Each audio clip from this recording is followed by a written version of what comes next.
What's up, everyone? Welcome back to the 613 Sports YouTube channel. Today we have a special guest who's making another appearance here. Brandon from the one and only Sens Talk. How are you today? It's an absolute pleasure to be here, boys. Thanks again for having me. I'm doing all right. It's a beautiful day out here, but it's better to be on here on Zoom talking Stanley Cup playoffs with you guys. And that's exactly what we're talking about. Cameron, what exactly are we doing though today? Yeah, so guys, we figure we got to get back on the YouTube grind. So we're going to be breaking down all the first round playoff series matchups, give you a little prediction what we think is going to happen, and maybe give you a little Stanley Cup prediction too while we're at it. Awesome. All right, I think we should start with the Toronto-Montreal series. Brandon, take it away. Well, listen, this is an interesting series because Montreal at the beginning of the season, they were red hot. They were one of the best teams in the North Division. Now they're limping into the playoffs. So it's going to be a quick series for Toronto. I think they win in 5 or 6. I hate to say that, but for example, my grandparents are Habs fans, so I'm obviously cheering for the Habs in this series. But the Leafs, they just got too much talent. They got too much leadership experience now with Thornton, not Subban. You got Spezza. You got a bunch of great players on that team. So, that team is ready to succeed. And this is a year really for Toronto to really push, because after this year with the cap constraints that they're going to have, this is their window. If they don't get it this year, then they're going to kind of have to retool. So, yeah, I think Leafs 5 or 6. I'd be really shocked if the Canadiens pulled off the upset. Yeah, I have to agree. I mean, the Canadiens are 4-4-2 in the last 10 games. Like you said, limping into the playoffs. Yeah. The Leafs have too much depth. I mean, that fourth line is just Spezza, Thornton, I think, Wayne Simmons. It's just, I want the Leafs to lose so I can keep the meme going that they haven't made it to the second round since 2003, but I just don't see how Habs can pull this off at all. Yeah, I think just to be the contrarian here, I'll go with the Habs, just, keep it different, get rid of the sweep. But I can definitely see, I see a way for the Habs to win this series. They need guys like Gallagher back and Weber back to be healthy. And we've seen in the past with teams like Columbus, if you're hard on the Leafs and you forecheck them hard and, lay the body, make them uncomfortable, you can beat the Leafs. And I think, with guys like Josh Anderson, Shea Weber, Brendan Gallagher, if they can make guys like Marner and Matthews uncomfortable, they don't like to, get in the corners and get feisty. So I could see if the Habs somehow don't go down too far early in the series, they could somehow, put the pressure on the Leafs again. And the Leafs media machine always gets going really crazy after game 1 if they lose. So I could see the Habs put the pressure on the Leafs and take this series in 6 or 7. That's a good take. Hey, I think that's bold. I like it, though. I like bold takes. So do I. All right, next series we have Winnipeg versus Edmonton, which should not be a sweep anyway. I think this is going to be a close one. That's an interesting series. For Winnipeg, they've kind of fallen off the map this year. I don't really know what the hell happened to them this year. I think Paul Maurice is a hell of a coach. Connor Hellebuyck is a top 5 goaltender in the league. Nikolai Ehlers has been incredible this season. And hopefully, if he doesn't return, then that's a big loss for Winnipeg. I'm pretty sure he was practicing with a non-contact jersey today. So for Winnipeg, that would be huge because that team is built to be a playoff contender. I'm going to be honest with you. That team should be coming out of the North. That was the team I would think would be coming out of the North at the beginning of the season. So for a team like Winnipeg, they got to rely on Hellebuyck to somehow stop the 1-2 attack of Draisaitl and, of course, Connor McDavid, as you can see in the background there on cam. So, it's going to be Edmonton. They're going to win this one because I think Connor McDavid is just on another level right now. This guy had 30 points in his last 10, 12 games or something insane like that. I had to face off against him in my fantasy final. I lost by 100. So I'm not the biggest fan of Connor McDavid at the moment, but he's a beauty. And I think because of that, plus the fact that he's playing some of the best hockey I think the NHL's ever seen, I think Edmonton probably takes it in 6 or 7. It's going to be a close series, but I think Connor McDavid is just that factor that's just going to change the series. Yeah, I have to agree. I mean, Winnipeg, early on I thought they could overtake the Leafs and come first, but now they're just awful. I think they're 2-8-0 in the last 10 games, and Ehlers' injury is pretty, it caused them to lose a bunch of games. But the only thing with Edmonton I must say is that when it comes playoff time, they forget to play hockey. I don't know why. They just can never do anything. This is the season to overcome that, but I think it should be a close game. I think Winnipeg could still pull this off, but they have to stop McDavid somehow, and I don't see any team doing that right now. Yeah, no hot take from this one, guys. If you don't mind me, Cam, I'll just say this one thing. Go ahead. I think out of all the goaltenders in the North Division, the Winnipeg Jets have the best goaltender to stop Connor McDavid. So they do have that. So like what Eddie just said, for sure. If there's any team that could stop Connor McDavid, it's definitely the Jets. Go ahead, Cam. Sorry about that. Yeah, no, I definitely agree. Hellebuyck is for sure probably the best goalie in the North Division. But I think we saw towards the end there, even I don't know if down the stretch, he just hasn't had it. He hasn't been the same. And I think, the Jets are more of a slow possession kind of team, more big bodies. They want to grind you down. And I just don't think they can keep up with the speed of the Oilers. I think the Oilers can play that physical game as well with guys like Puljujarvi, who likes to lay the body and stuff like that, but can also play really fast with McDavid, Draisaitl. So I just think their speed's going to be too much. They're really clicking right now. They're on fire with McDavid, Draisaitl. They're rolling. The Jets are ice cold into the playoffs. That's always kind of the dilemma. Do you want to rest your players and be healthy going into the playoffs, or do you want to be firing on all cylinders? And I think right now Edmonton's firing on all cylinders, and the Jets are ice cold, and I don't see them beating the Oilers in this series. All right, so we have most likely Leafs, Edmonton in the semi-finals. Who's taking that? It's kind of weird to format It's this so year, weird. right? I know. I'm pretty sure like two West teams can face off against each other. In the No, finals. 100%. Sure Yeah, they can. Yeah, it could be Vegas, great. Edmonton. It's great. I think Edmonton I'm is down. going to be the Canadian team in the conference final. I'm praying. All right, No Leafs, please. I'll let you go, then I'll go. Yeah, you. Well, yeah, since I have it Go ahead, Oilers versus Habs based off my pick, so I would say the Oilers beat the Habs. I think this is the Oilers finally their year. They're pissed off after last year losing in that ridiculous playing round to the Blackhawks. I think they realize if they don't win something this year, McDavid's gone, and I think they're going to be a lot of pressure internally to make sure something gets done for them this year. I think the issue here with Edmonton is, sure, Connor McDavid is fantastic. The issue is how good is Koskinen, and can Mike Smith continue his incredible play? If Mike Smith can continue his incredible play, Edmonton should win this series. I'm not sure about that, though. We've seen him implode in playoffs time and time again. Look at last time he was with Calgary, for example, against Colorado, got swept when they were one of the top teams in the league. I know Mike Smith has had a great year. Good for him.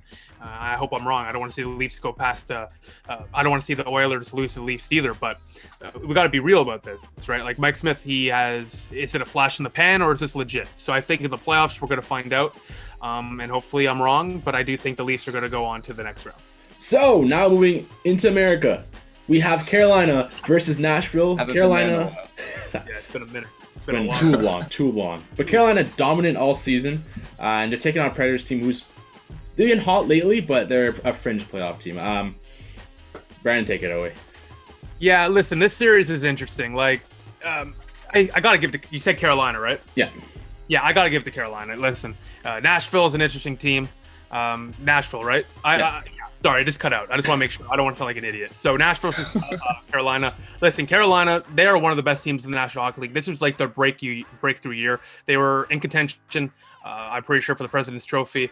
This team is, in my opinion, they were only a goalie away last year from going to the Cup final, and they have solid goaltending now. They have, what's that? The guy from the AHL with Nedeljkovic? I think you say right? it. Yeah, I think it's how you say it. They got him, James Reimer, Peter Mrazek. Those are three solid goaltenders. Plus that D core is insane. Brett Pesce, Jacob Slavin, Dougie Hamilton.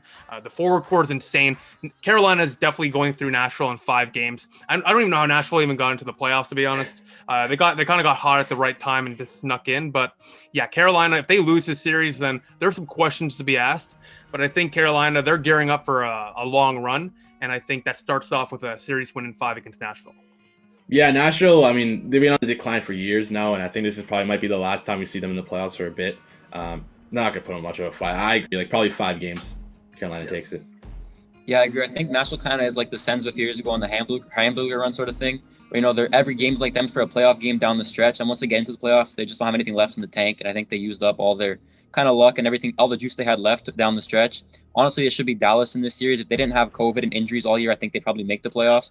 So I think Carolina should take care of Nashville pretty easily, and I would be probably one of the bigger upsets of the first round, besides the Habs if they beat the Leafs, if Nashville takes down Carolina. For sure. And next we have the Battle of Florida. Florida versus Tampa Bay. I mean, the Panthers, what a story this year. They're somehow, soaring, but Tampa Bay, I mean, they're vets in the playoffs. They could go back-to-back. I don't see it, but this series, I have no idea what can happen there. It's pretty convenient that all of a sudden Stamkos and Kucherov just are okay all of a sudden just before the playoffs. I wonder, listen, it's nothing against Tampa Bay. If there's a loophole in the system, take advantage of that. That's up to the NHL and NHLPA and whoever, the board, whatever, to fix that loophole. But good on Tampa Bay. That's smart asset management right there. They knew they were going to make the playoffs. So, you could have half that team out and their prospects come in and they still probably make the playoffs. That's how deep they are because of Steve Yzerman and the great work he did there. So with Kucherov coming back, with Stamkos coming back, Tampa Bay, listen, I love Florida. I'm actually cheering for Florida and Colorado in the playoffs this year. I want to see them both meet in the finals. But listen, I think Tampa takes this one with Kucherov coming back from that injury. I think it was an injury at first. It was an injury, but I think he's been healthy for a bit of time, to be honest. That's just the way he's the way he's just coming on the ice right away, stepping into the power play 1 minute, like it's a little suspect, but it doesn't really matter at this point. So for Tampa Bay, getting those two guys back are huge. For Florida, listen, you need to have Drager, you need to have Bobrovsky, or Spencer Knight, whoever the hell is in the net. They need to stand on their head in this series because they got the forwards and defense there in Florida to do it, but it's up to the goaltending to stop probably the best forward core in the league, unless you consider Colorado's better. So I think Tampa takes it in 7, but I would not be shocked if Florida takes it either. This one's really up in the air. It just depends. Honestly, it really just depends on the goaltending for Florida. Yeah. And fun fact about this series, actually, Tampa and Florida both share the same AHL team. So good on them.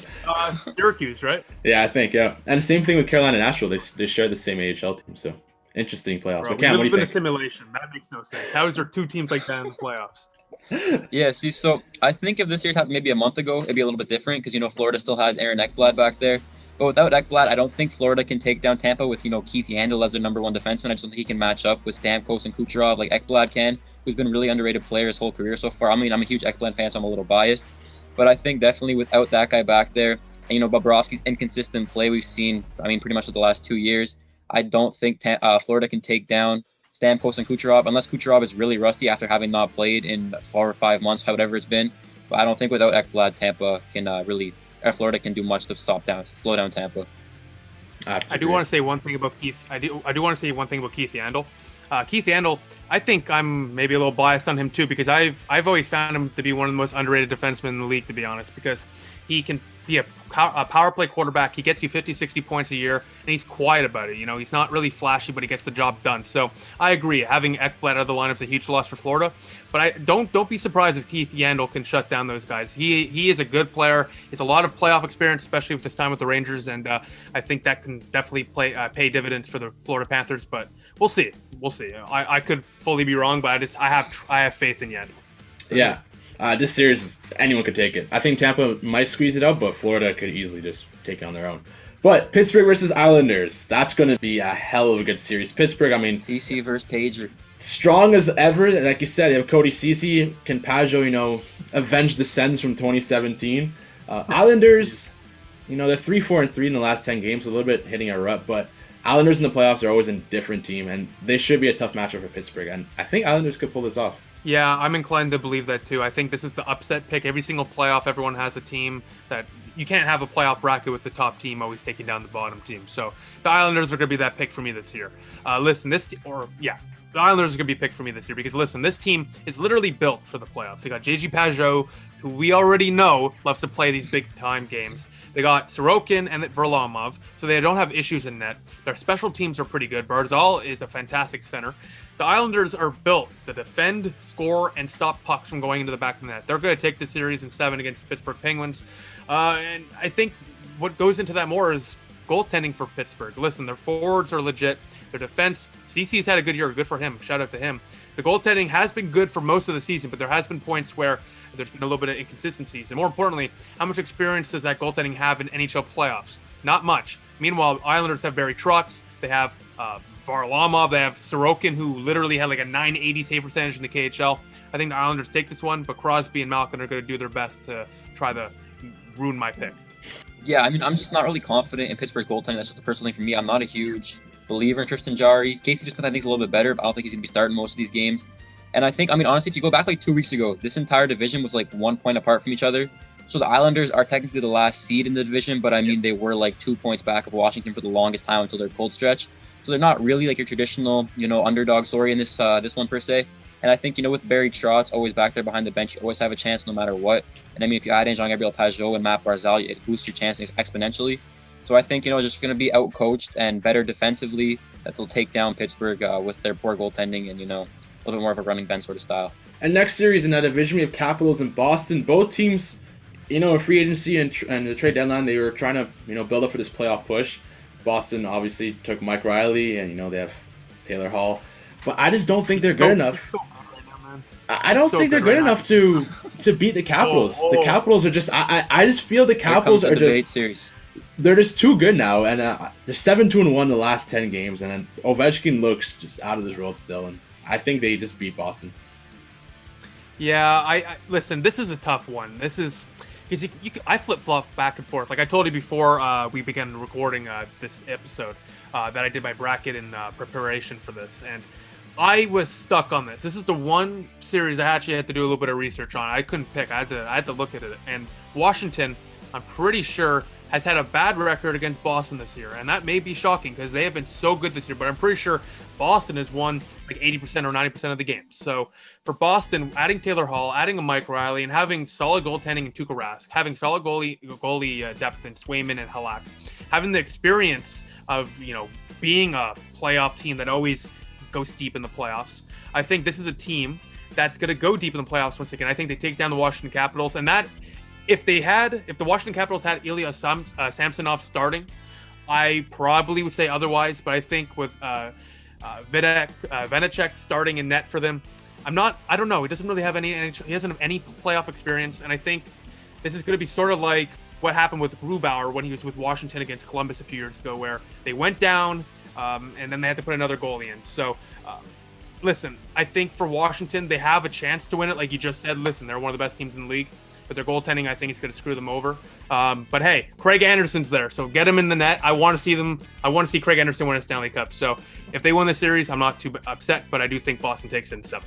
Yeah, I think I agree with Brandon about the goaltending. I'm not really sold on Vanecek because he hasn't played in the playoffs before. And, Samsonov this year has been kind of a disaster for him. I also think an underrated part of the series is, Boston's probably one of the only teams in the league, besides maybe Vegas, that's actually built to take on guys like Tom Wilson. You got Marchand, who can outpest anybody in the league. They have some big D-men back there still. And, Taylor Hall has been on fire since he got to Boston. Don't forget about David Pasternak. So Bruins are very deep up front. They kind of struggled at the start of the year. But their goaltending, like Brandon said, can take down Washington. So I think if I had to pick a winner here, I would go with Boston. But yeah, definitely. It could go either way. It depends what happens with, guys like Tom Wilson, Marchand. I'm sure one of them is good for suspension this series, so that can play a big factor here. So who knows what's going to happen. It honestly does suck, though, that Washington probably is not going to go past the first round because of their goaltending. Because if they just had a little bit better goaltending or more experience in that position, like Craig Anderson, listen, I love the guy, but he's not going to single-handedly push you to a cup final probably. So for Washington, it's too bad because that forward court is lethal. John Carlson, that defensive court is pretty underrated, and the goaltending is just the only issue. So it sucks, but yeah, Boston for sure. Colorado versus St. Louis. Colorado, President's Trophy. They're going to have the President's Trophy curse. O'Reilly from St. Louis said they're going to upset Colorado, but he has to say that. He's not going to say they're going to lose. I just don't see St. Louis winning the series at all. Yeah, I completely agree with that. Listen, I like Ryan O'Reilly, and he has to say that. It's better than what Danny Alfredsson did, saying we have no chance. But you gotta respect Alfie's honesty there. But yeah, you gotta say you're gonna take down the team before the series starts. But they're not going to. Vegas is gonna win this game in 6 for sure. Listen, Fleury, and if Fleury's not playing well, let's throw in Robin. It's Colorado. William and Dunning. Oh, it's all good. We're gonna refresh. No, we're going to refresh. All right, so we're going to Colorado. Philip Grubauer has been the best goaltender in the league by far. All right, they got Mikko Rantanen, they got Gabriel Landeskog, they got Nathan McKinnon, you got a bunch of great depth. Burakovsky's just come onto the scene out of nowhere this year. Cale Makar, the whole defensive core as a whole.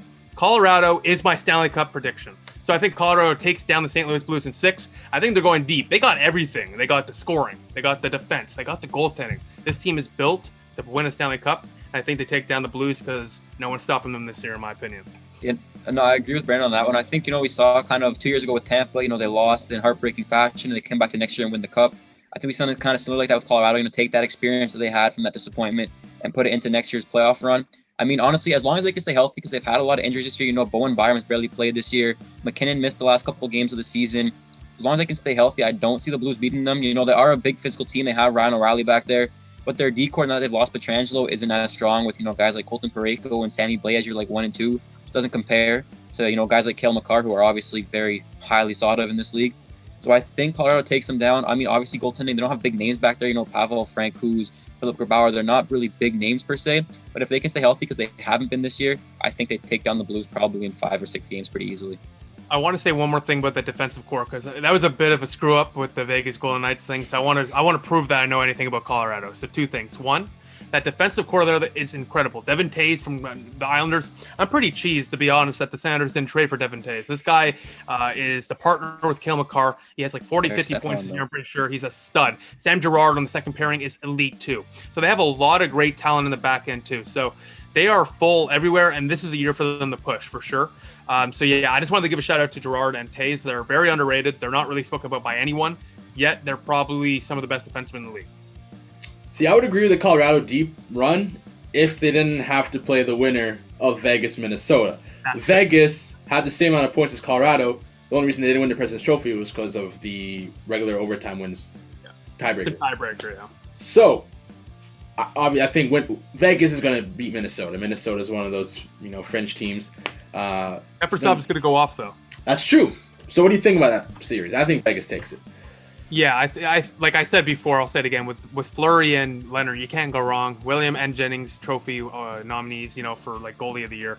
These guys are. I don't even know how they're still together, like on the same team. It's too much talent for one position, to be honest. But hey, Kaprizov is going to have a fight of his life in the playoffs against one of these two goaltenders. On top of that, Shea Theodore, Alex Martinez, that forward core, Mark Stone's going to steal the puck. So listen, Vegas is too good, but Minnesota's on the come up. And watch out for Kaprizov and the Minnesota Wild as a whole in the next few years. They just need to add a few more pieces, but they're getting there, and they're going to lose the series in like 5 or 6, but it's going to be fun to watch because Kaprizov is going to go off like remember a few years ago with Colorado when McKinnon burst on the scene, and it's going to be like that. He's just going to make highlight reel plays, but they're going to lose. It's going to be a good learning experience for Minnesota and Kaprizov though. What about you, Cam? See, I think this series could actually be a little bit closer than people are kind of giving it credit for because, down the stretch the last couple of weeks, Minnesota actually beat Vegas a couple times. They were still in the hunt for, playoff seeding and stuff like that. But I do think when it comes down to it, Colorado, Vegas is just deeper because, Minnesota, once you get past Kaprizov, Zuccarello, Joel Eriksson Ek, there's not much that can put the puck in the net up front. They do have great defense with, Matt Dumba, Jonas Brodin. They have lots of depth back there, but they just don't compare to guys like, Shea Theodore, Alex Pietrangelo, you got Mark Stone up front, Max Pacioretty. Vegas is just too deep. They're built right now to go compete for a cup. And if it comes down to it, if they have a bad game, you have Marc-Andre Fleury and Robin Lehner in the net. Robin Lehner, he's been on Twitter the past couple of days. He's pissed off because he feels like he cost the team the President's Trophy. So that's a motivated goalie right there. He's had an up and down season, so he wants to prove a lot of doubters wrong. But I just don't see how we don't see a Vegas and Colorado matchup in the next round. I agree. But Minnesota could give him a fight. I could see it going 6. So then, do we think the winner of Vegas Colorado is going to win the Stanley Cup? Honestly, I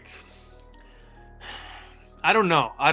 If Vegas passes, they're built to win, but are they going to? I don't know. Can they? If they face off a team like Tampa Bay or Boston, I like Boston or Tampa Bay in that matchup. I know I may sound ridiculous, but listen, Boston has that experience, and Tampa Bay is literally coming off a Cup championship. So for Vegas, it's the coaching that bothers me. I don't know. It's just they have the team, but the coaching bothers me on that team. So I prefer Tampa Bay or Boston there.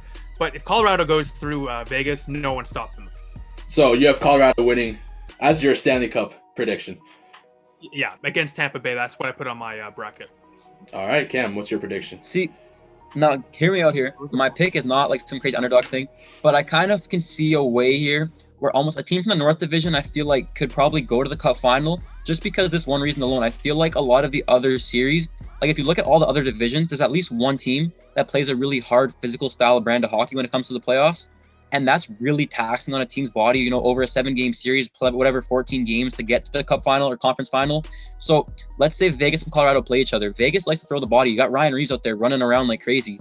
If he hurts somebody like Nathan McKinnon, or, Nathan McKinnon's all bumped up and bruised, whatever, the Bruins are banging up bodies, the Islanders play a hard checking style of hockey, that's a lot of teams who are going to be really sore and played a lot more physical and hard hockey than teams like Edmonton or Toronto who just, like to play on the outside and try and dangle and stuff like that. So I could see a scenario where, teams are just too exhausted and too banged up from this new playoff format, where by the time they get to the Cup final, they have nothing left, and a team from the North Division could be, more well-rested or not as physically banged up.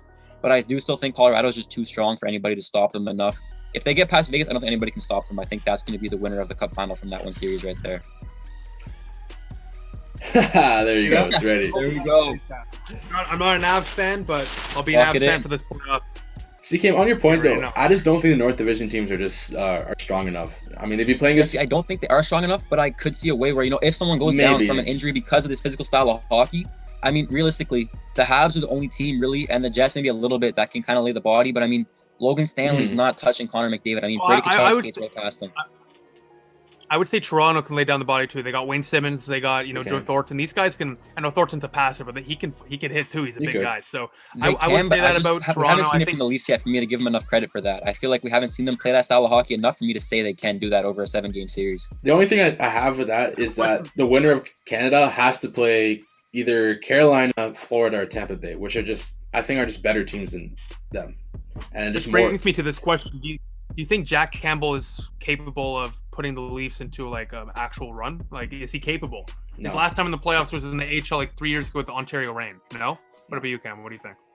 I'm not a Jack Campbell believer at all. I think if they don't start Freddie Anderson by game 2, they're pulling an Andrew Hammond 2.0, and they're going to wait until it's too late to put in their Craig Anderson, their Frederick Anderson, and by then the series could already be over if they're in that position. Fair enough. Yeah. Fair enough. Well, go ahead. Yeah, go ahead. Yeah, Go Jack ahead. Campbell is just it's really, really close to the Hamburglar run, and I don't know. Every time Ottawa played, he was good, but Ottawa, I mean, they put 5 goals past him that one game or something like that. Playoff time is different, right? And I just think it's gonna work. I think they're gonna try starting him, and like especially Cameron said, in Toronto. Yeah, that's with the media too, if right? If he loses one game, the pressure's gonna be dialed up to 50. And with the Habs, go ahead. Yeah. With the Habs, I mean, Habs can score when they want to. The only problem right now is that they can't score. But if they can start lighting it up, then that's going to be trouble. They have nice passes, though. Kanyemi with all those nice passes, yeah. 5-star passes. But passes per 60. So we all agree Colorado is our prediction. Cameron thinks a Canadian team can make it up there. I say any team but Toronto, I'll be happy with that. Brandon, thank you for joining us. Appreciate your insight. Pleasure. Want to give a shout out to what you're doing? Yeah, so season's done. During the season, the auto standard season, I do a video after every single game. How? Your question is as good as mine. I have no clue how I do it, but I do it. So if you want #1 standards coverage, obviously 613 Sports Blog is your guy. If you want other coverage as well, come to me, youtube.com/SensTalk. I upload there nearly every single day during the season, and during the off season, I'm going to upload 2 or 3 times a week, maybe. But besides that as well, on Twitter @SensTalk_. I appreciate the support. And guys, it's been an absolute pleasure. We got to do this again soon. It's been way too long, and maybe I'll have you guys over on my channel soon for some sort of live stream or something. For sure, thank you. And everyone watching this, if you enjoyed this, make sure to hit the like button and hit subscribe. Let's see how many subscribers we can get. I'm gonna record a video in so long. Thank you guys, and peace. Yeah, I'm leaving. Ice on me, man. I got diamonds, but they say that